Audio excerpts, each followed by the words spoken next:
Petite surprise au sein de cette journée, enfin je l'appelle une surprise mais je l'avais rapidement annoncé durant le premier match. Pour tous ceux qui nous suivent en flux en direct, c'est une véritable surprise je pense. On va avoir une confrontation qui avait été reportée il y a de cela 2 semaines durant le match day 21. Vous l'avez vu, certains joueurs avaient un match en moins, c'était le cas de la Gantoise de Louvain. Et bien voici la confrontation qui permettra de changer ce problème avec donc, vous l'avez compris, la Gantoise contre Leuven. Ouais, voilà, enfin, un match qu'on attend quand même que voilà, tous les deux ils doivent prendre des points. Donc c'est un match avec beaucoup d'enjeux pour les deux joueurs, que voilà, ils visent tous les deux le top 8, je pense. Ce serait malheureux de faire cette compétition-là si on ne vise pas le top 8. C'est vrai. Et de manière générale, maintenant ils commencent à avoir un petit peu de retard sur justement ce fameux top 8. Donc s'ils veulent pas être vraiment largués, ils doivent prendre les 3 points. C'est ça, alors Leuven n'a pas encore joué durant le match day actuel, donc il a 2 matchs de retard en réalité sur certains que vous avez déjà vus durant cette journée de compétition. La Gantoise c'est le cas, alors Nico, enfin Nycom, mais je l'appelle Nicom pour Nico, est justement un joueur qui a déjà proposé un match donc, durant cette journée. Il n'a pas spécialement mal joué, mais malheureusement ça n'a pas suffi pour aller chercher une victoire face à Zachary Mentato dans un nul qui a été pour moi totalement mérité. Je pense qu'on avait le même avis. Donc voilà, il était relativement bon durant cette journée. Est-ce que ça va se répercuter également sur ce match face à Louvain, ou au contraire, est-ce que Leuven va nous proposer une masterclass et donc aller un peu à l'encontre de ce pronostic? Mais après, c'est vrai qu'ici maintenant il y a un petit avantage pour Gant parce qu'il a déjà joué un match lors de ce match là C'est justement cela. contre Anderlecht, donc il est bien chaud, il est bien échauffé, donc pourquoi pas justement tirer profit de ce match précédent. Après, on sait ce qui s'est passé la dernière fois qu'on a parlé de ça. Anderlecht peine, Anderlecht était aussi plutôt chaud, mais ça n'a pas du tout suffi à permettre ce genre de choses. Donc à voir comment ça va se dérouler. Donc voilà, c'est une petite, comment dire, ça vient servir d'intersection entre les différents matchs de cette journée. C'est une petite transition, disons, vers la deuxième partie de cette compétition, parce qu'il restera encore 3 matchs en plus durant cette journée qui permettront ensuite d'avoir un classement qui sera presque fini, presque terminé à l'issue de ce match J6. Alors évidemment pas terminé au sens de la compétition, hein, je parle bien au sens de la journée, puisqu'il restera encore un match à jouer qui est le match entre, on vous l'a dit, Malines et Genk. Et je vous ai déjà expliqué pourquoi, mais je vous le rappelle encore une dernière fois. Je le dis toujours dernière fois, mais je pense que c'est important aussi pour ceux qui nous rejoignent justement de le savoir. On a dû reporter ce match-ci parce que voilà, Miran est en pleine période d'examen. Il a examen exactement à l'instant où je vous parle, puisque le match aurait dû se dérouler maintenant. Donc c'était impossible évidemment de jouer le match. Donc voilà, c'est vrai. Voilà, on est quand même, voilà, je pense que tu as bien résumé la situation. Donc le pourquoi du comment on joue ce match-ci actuellement. C'est vrai que c'est un match, ça va pouvoir rééquilibrer un petit peu et voir un petit peu plus clair dans le classement tout de même, hein. C'est ça. On n'a pas beaucoup parlé par contre de. Enfin, on a vachement parlé de Nycom, mais on a un peu moins parlé de Reynolds Schools, le joueur de Leuven. Et Lionel, ça fait également un petit moment qu'on n'a pas eu l'occasion de citer son nom, en tout cas vraiment de l'analyser. C'est un joueur qui fait de belles performances sur un autre mode de jeu, sur le mode fut, avec régulièrement de beaux enchaînements. Mais il a fait, comme tu l'as dit, une suite de compétitions un peu moins bonne que son début. Il était parti très très très haut, avec un 6 sur 6 durant les 2 premiers matchs, et il a enchaîné par l'inverse. 2 défaites, pour l'instant à 4 matchs.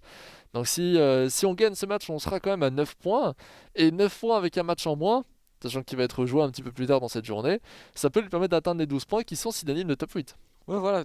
S'il fait le boulot lors de ce match d'SI, bah justement, il devrait pouvoir bien remonter. C'est vrai qu'il avait montré de belles choses en début de compétition, puis après les 2 derniers matchs, bah, il a eu un peu plus de mal. Après, c'était pas forcément les adversaires les plus faibles non plus qu'il affrontait, donc ça peut se comprendre, mais ça reste quand même un sérieux prétendant au top 8, je pense. Tout à fait. Pas mal de possibilités, en tout cas dans ce match, pas mal de manières également de voir si voilà, il va y avoir des réelles différences. Moi, je m'intéresse aussi plutôt à la confrontation en soi, plus que de voir dans le futur. Une confrontation qui va être très intéressante. D'un côté, ça va permettre de confirmer peut-être du côté d'Eonel que on le connaissait juste pas beaucoup, mais qu'en fait, il a un niveau réellement imposant. Et du côté de Nycom, ce sera peut-être l'occasion aussi de confirmer, mais d'une toute autre manière, pardon, les performances qu'il a pu faire face aux joueurs d'Anderlecht qui, on le rappelle, eh bien jusque maintenant, était très très très très très bien placé, n'avait qu'une seule défaite et a fini par concéder un nul malgré tout. Ouais. Voilà donc pour les petits éléments concernant cette confrontation entre l'OHL et la Gantoise. On fait les derniers petits changements tactiques du côté d'Eonel, du côté de Leuven. On sait que c'est particulièrement important pour tous les joueurs d'avoir un peu tout qui est prévu, notamment en termes de plan de jeu histoire de pouvoir faire rapidement la variation sans devoir constamment revenir en arrière, mettre pause, appuyer sur gestion d'équipe et ensuite faire tous ces changements. Ça permet de gagner un temps assez considérable une fois dans le match, même si avant le match, évidemment, ça a tendance à prendre un peu plus de temps. Et puis ça encourage aussi, hein. Faire ce plan de jeu, ça encourage à faire des changements tactiques. C'est vrai que s'ils sont déjà préparés, enfin habituellement c'est vrai qu'on les prépare quand même souvent à l'avance, ça a un gain de temps incroyable. Mais c'est vrai que quand tu les as déjà préparés, ben t'as peut-être plus tendance à vouloir changer en cours de match et tout ça, C'est puis tu ça. dois pas mettre pause et autres. Sinon, on a parfois un peu le côté paresseux hein, qu'on a un peu tous parfois. Et évidemment, on se dit aussi, le joueur adverse, si à chaque fois je dois mettre pause pour changer de tactique toutes les 15 minutes parce que j'ai marqué, il a marqué, j'ai marqué, il a Et marqué. après aussi, l'adversaire sait que tu vas faire une tactique si tu mets pause. C'est ça, tandis qu'on n'est pas au courant, même nous en tant que commentateurs, nous ne sommes pas au courant lorsqu'il varie d'ultra offensif, défensif, etc. Sauf à une condition, c'est-à-dire que vous le savez peut-être, petit élément technique, lorsque l'on reprend le flux justement de ces vidéos, nous le reprenons depuis une des consoles, ce qui veut dire que nous voyons les changements de l'un mais pas de l'autre, et inversement. Voici pour les différents éléments. Donc, dans ce match, moi honnêtement j'ai hâte, est-ce que tu as un petit pronostic Xavier? C'est dur à dire quand même. Ce match, c'est quand même vraiment délicat à Ouais, dire c'est un délicat. vrai pronostic. Normalement, Nico, enfin, du côté de Gand, il devrait pouvoir prendre les 3 points. Après, Eonel, ça reste un très bon joueur, donc c'est un match vraiment, je pense, vraiment équilibré, vraiment serré. Moi, je partirais peut-être plus sur un match nul. Ça va être compliqué. Moi aussi, je partirais plus sur un match nul, mais l'idée, c'est que souvent, d'ailleurs, quand on pronostique un match nul, ça signifie bien que ça pourrait très bien être une victoire ou une défaite, mais que ça se jouera sur des détails. Ben, l'idée, c'est exactement celle-ci. Ça va se jouer probablement sur des détails, ou alors, et c'est tout à fait possible aussi, on n'a pas vu Louvain en forme depuis très longtemps. Il pourrait faire une contre-performance et permettre à la Gantoise de l'emporter, même peut-être facilement. Ah, peut-être. Ça, c'est une possibilité. Donc, plein d'éléments à prendre en compte dans ce match qui se lance officiellement maintenant entre l'OHL et la Gantoise. Deux clubs, évidemment, très intéressants aussi, hein, de manière générale. J'aime bien les maillots d'ailleurs de ces deux équipes. Bon, là, c'est purement subjectif, mais c'est vrai qu'on a tendance à beaucoup voir évidemment tous les maillots hein, de cette compétition, domicile, extérieur. Il y a surtout un grand soin hein, justement dans cette Proximity Pro League à respecter la domicile, l'extérieur, etc. Faire en sorte que ce soit comme un vrai match, hein, tout simplement. Et c'est toujours assez intéressant à observer. Allez, Mercier. Mercier. Mercier encore qui va chercher l'axe avec Martens, qui est obligé de revenir en retrait immédiatement. Altamari pour Mercier. Et on va revenir en retrait avec Gemelka pour Chimanka. Et aller chercher peut-être l'aile droite maintenant. Il va falloir tenter de combiner sur l'aile gauche. Sans succès malheureusement. On va essayer de tenter quelque chose d'autre. Pour l'instant en tout cas une chose est sûre. On n'a pas envie de foncer sur le ballon du côté de Naikov. Non, c'est vrai qu'il attend, voilà, tant qu'il n'est pas forcément en danger, il laisse l'adversaire venir. La passe un petit peu déviée. Il revient dans les pieds de Gantois avec Botaka. Castro Montes. Ozu. Peut-être aller chercher l'axe avec Boukari. Osman Boukari Ochidja. Ozu de nouveau. Qu'est-ce qu'on va pouvoir proposer? Qu'est-ce que l'on va pouvoir donner également justement pour trouver une solution pour la première action, on peut le dire, de la Gantoise dans ce match. Kleindienst. Oh, pas mal. Oh, Botaka la feinte. La feinte de Botaka qui s'est retourné, qui s'est fait bloquer par un défenseur de l'OHL. Après, le tir était compliqué, les gardiens étaient pile poil au bon endroit. Ouais, après, il a fait ce qu'il fallait, parce que sans la feinte, quoi qu'il arrive, il a perdu le ballon, donc il a essayé de le conserver. Malheureusement, il a pas su mettre le ballon au fond. C'est ça, on aurait pu tenter un tir, mais le lob, il était trop proche pour un lob. Et en même temps, il était aussi trop proche pour tirer tout court. Donc c'était compliqué. De Nord, Marais qui va tacler ce ballon, qui a tenté de le tacler une deuxième fois. Mais un ballon qui va rester du côté de Leuven. Avec Malinov. Hubert. Hubert toujours, on va chercher l'aile droite avec Mercier maintenant. Des petits gris mais sans succès. Bessé. Hubert. Et dans l'axe avec Malinov. Un match pour l'instant vraiment aussi très lent, hein, on peut le dire. Où d'un côté on attend, de l'autre côté on attend. C'est un peu une salle d'attente. Oh, but! But! Imaginez, ça pourrait rentrer ce genre de choses hein, dans le vrai foot. Évidemment, sur FIFA, c'est plus compliqué, mais c'est toujours des éléments qui sont un petit peu plus drôles, un peu cocasses. Odidja Avec Mbayo, Kleindienst. On vient rechercher Mbayo sur l'aile gauche maintenant. On peut tenter peut-être une pointe de vitesse, si pas des prouesses techniques pour se défaire du défenseur. C'est fait, et Nanchimanka va tacler, ça revient dans les pieds de la Gantoise. Avec Osman Botaka maintenant. Oussou, pas mal, avec Botaka encore. Osman Boukari, la profondeur pour Kleindienst. C'est incroyable!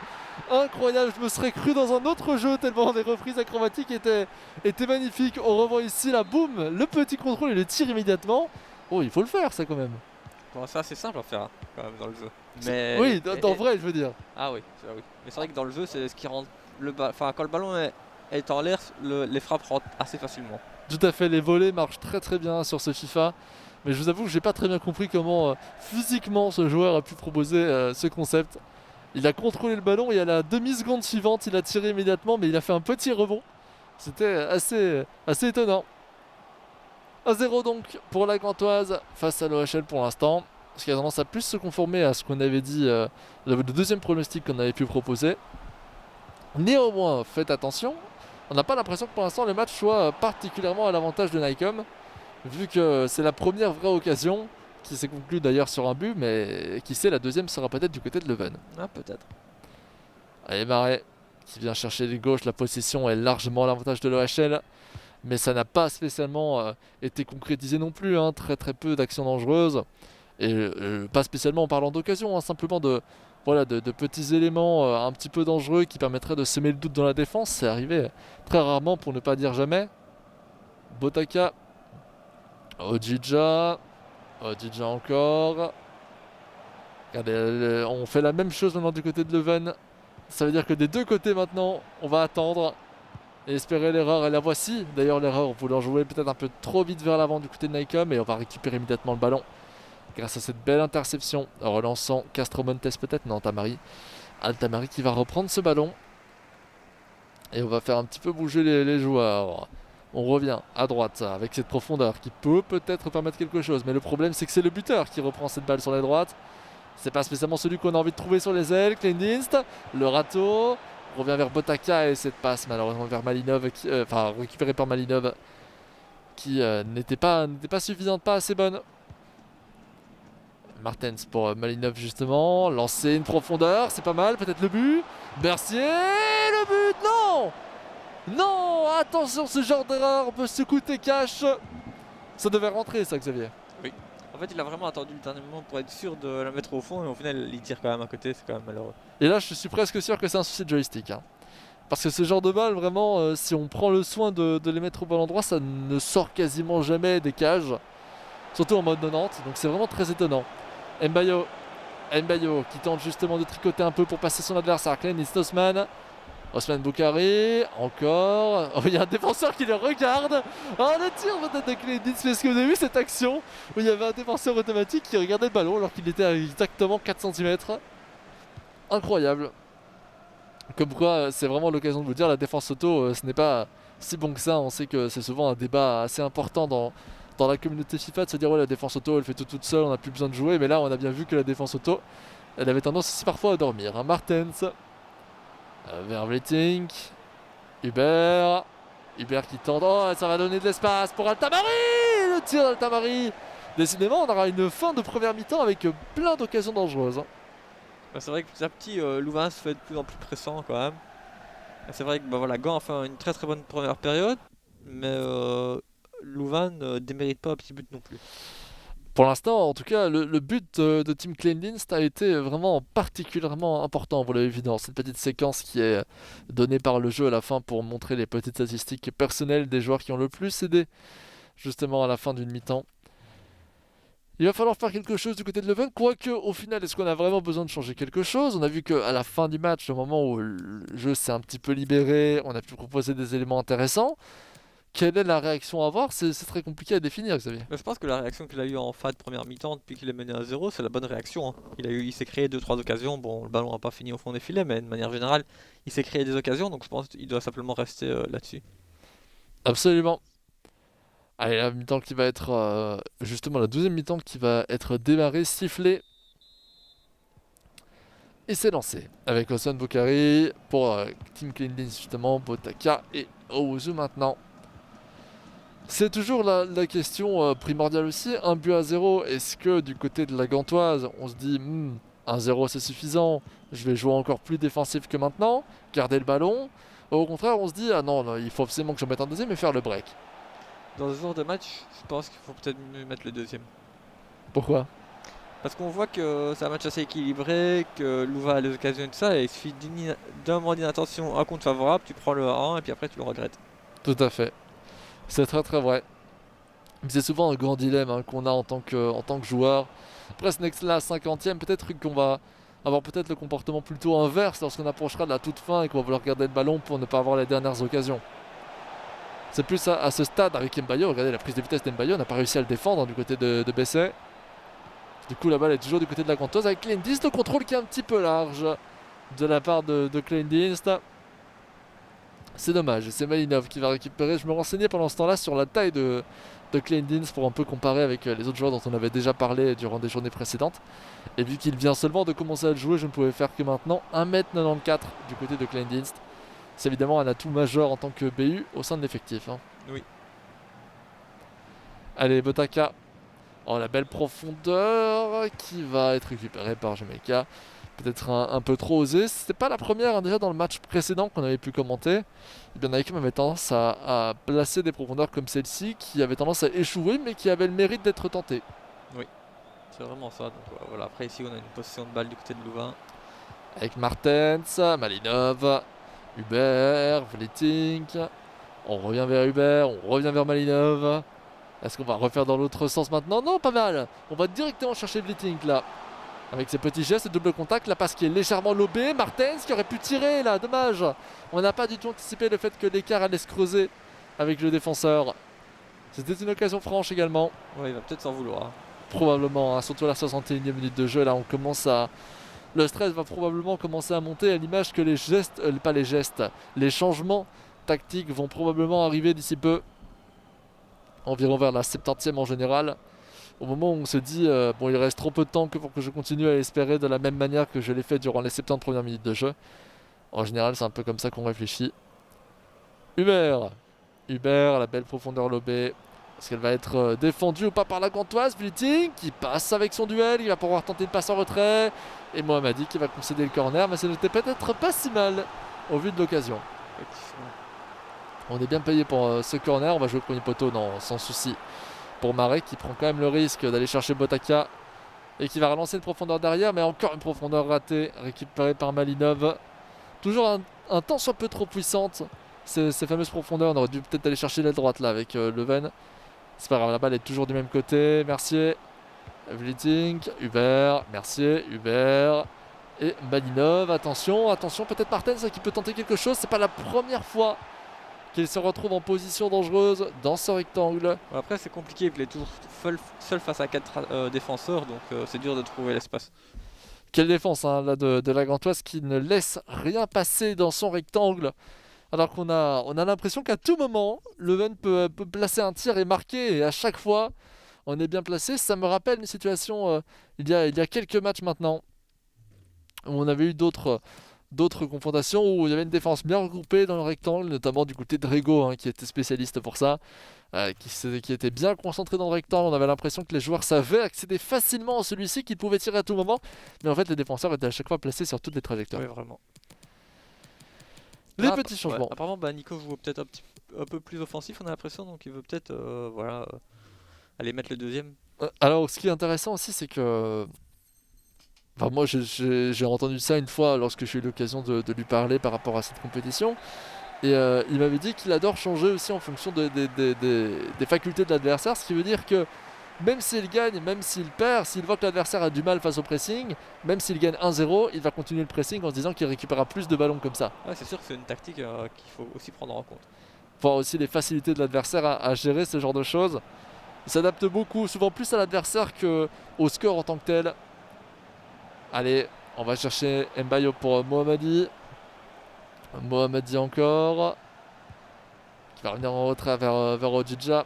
La profondeur haute aussi, ça permet évidemment de garder le ballon, mais non pas dans son propre corps, mais dans le camp de l'adversaire. C'est aussi un point intéressant dans cette stratégie. Ojo, Ojija, la passe lobée peut-être, et la tête d'Owusu. Ça y est, c'est peut-être la première victoire depuis très très longtemps pour Nike qui se rassure avec cette jolie tête. Et par contre pour Louvain, là ça commence à faire beaucoup.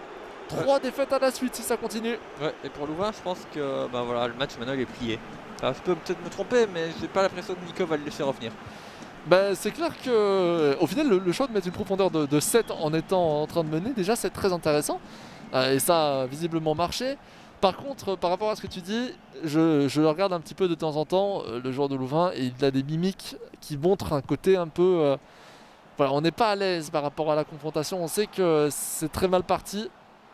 Moi, j'irais pas jusque dire que c'est terminé. Parce que c'est pas que je manque de confiance en la capacité de Nycom à garder le score, loin de là. C'est juste que maintenant que j'ai l'instant Rego dans ma tête, je ne peux plus croire jusqu'à la fin qu'un écart de 2 buts n'est pas remontable. C'est toujours remontable. Après, souvent, pour pouvoir le remonter, il faut que l'adversaire te laisse l'opportunité de le faire. Et dans ce cas-ci, je pense pas que Naicom va le laisser remonter. 4-3-3, on a eu l'occasion de le voir rapidement grâce à la petite technique utilisée par Nycom pour voir la structure adverse, la composition adverse. Un 4-3-3 resserré si je me trompe pas, c'était pas mal. C'est rare de voir des 4-3-3. Moi je me rappelle que quand j'étais enfant, je ne jouais que ça. Il y a longtemps, c'est vrai que c'était un dispositif fort utilisé. C'était très très très utilisé. Et maintenant j'ai l'impression de ne quasiment plus le voir. Est-ce que c'est lié au manque d'intérêt qu'offrent les ailiers gauche et droit? Non, mais c'est bien d'avoir toujours un petit peu plus de personnes dans l'axe. Ok, ok, tout à fait. On redemande une pause. Alors peut-être est-ce lié au fait qu'on n'a pas réussi à terminer ces changements tactiques. Il y a aussi le fait que il y a de nombreuses années, les centres étaient beaucoup plus efficaces, même s'ils sont un petit peu mieux cette année que les 2-3 années précédentes. Mais de manière générale, avant les centres étaient beaucoup plus efficaces. Donc c'était vraiment intéressant de jouer 4-3-3. Mais maintenant, un peu moins. Maintenant qu'on a fait le break, là on a des changements radicaux. En tout cas en formation ultra défensive. Si on passe en ultra défensive direct évidemment du côté de Nycom. Puisqu'on décide de passer à 3 barres de profondeur alors qu'on jouait à 6-7 depuis le début du Ouais, match. avec 5 défenseurs aussi. C'est ça. Donc on prévoit un maximum d'éléments. En fait on fait ce qu'a fait Lionel en tout début de match. Mais maintenant à la 80e. Oui. Les petits derniers changements. C'est assez ouf de se dire aussi que Klenditz, là, qui a couru depuis le début du match, même s'il est grand, hein, je dis pas, mais en tant que BU, ben, il est toujours quasiment à fond de son endurance. Bah tout dépend de ses instructions aussi. Hein. Ah, peut-être qu'on lui demande de rester en avant et Voilà, de et pas tout ça, beaucoup à donc ça peut bouger. jouer sur son endurance. C'est vrai. Hubert. Hubert pour Blitzing. L'engagement qui a donc été lancé si on veut espérer quelque chose. Du côté de Louvain, il fallait peut-être pas perdre ce ballon. De Poitre. De Poitre encore, Mohamadi. La conservation pour Ozu et c'est la première perte de balle au profit d'Hubert. Attention, c'est peut-être le moment du côté de Louvain de se redonner un petit peu d'espoir avec ce grand pont et le but. Le but de Louvain. 2 buts à 1. Et là, je vous le disais, maintenant le moment Rego, l'instant Rego, c'est peut-être changé en instant Lionel. Jusqu'au bout, il va falloir faire très attention des deux côtés. Parce que tout peut encore changer dans ce match. Et la perte de balle au profit d'Hubert. Est-ce qu'on aura encore une remontada? Maïnab. Chimanga qui va chercher Martens, Scravers, on a réussi à passer à MDC, ça peut être peut-être l'élément qui va créer de l'espace avec Chimanga vers la droite, Chimanga encore, et on va revenir dans l'axe avec Hubert, avec Vliting maintenant, Vliting encore, la récupération de la Gantoise à la 87e, on peut pas revenir en défense, on est obligé de dégager le ballon loin devant, le gardien qui va la dégager de la tête et la mettre en touche, ce qui est plutôt bon pour Nycom. Ouais. On va laisser évidemment tous les joueurs remonter pour permettre de revenir en arrière. Quoique, on a bien vu que les attaquants en face du côté de Leuven couvraient l'ensemble des possibilités de passer en retrait. On est en pressing probablement constant. On perd ce ballon face à BZC. Attention, c'est peut-être l'occasion de faire la même chose que ce qu'il avait concédé face à Zairor. Je pense que c'était bien lui, hein, c'était Nycom qui avait concédé face à Zairor ce genre d'occasion. Voilà où on finit par aller trop vers l'avant avec son bloc. Et il avait pris le 3-1 à ce moment-là.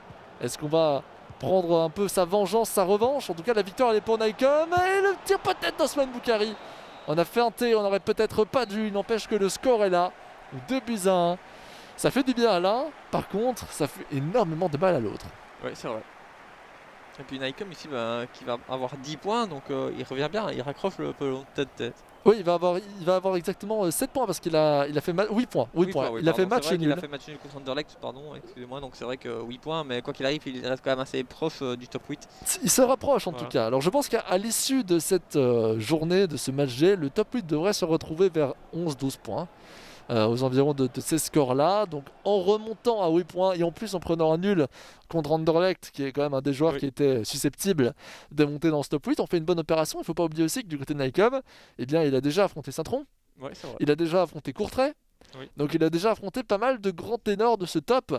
Donc ça lui donnera peut-être l'opportunité de continuer à remonter. Il avait réussi notamment à accrocher un nul aussi contre Mansell, le joueur de Courtrai. Du côté de Louvain, parlons-en quand même un petit peu.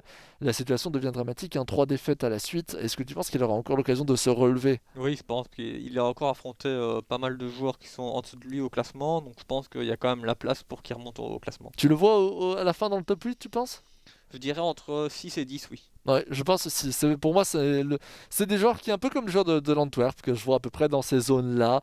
Peut-être un peu en dessous quand même du côté de l'Antwerp, mais ça, on verra dans tous les cas dans l'avenir. Voilà, c'était pour la petite intersection, la petite transition avec ce match donc, qui avait été reporté, on le rappelle, du match G21 et qui était joué durant ce match G23. C'est fait maintenant d'ailleurs, Nycom a joué tous ces matchs. On reverra Louvain un petit peu plus tard dans le dernier match de cette journée face au Verscott. L'occasion peut-être de voir justement ce dont tu nous avais parlé, voir ce qu'il donne face à des joueurs un peu moins bien classés dans ce classement. Voici pour tout. Passons à cette fameuse capsule, toujours sur Zach Bentato, le joueur d'Anderlecht. Une nouvelle capsule, ça s'enchaîne, c'est maintenant.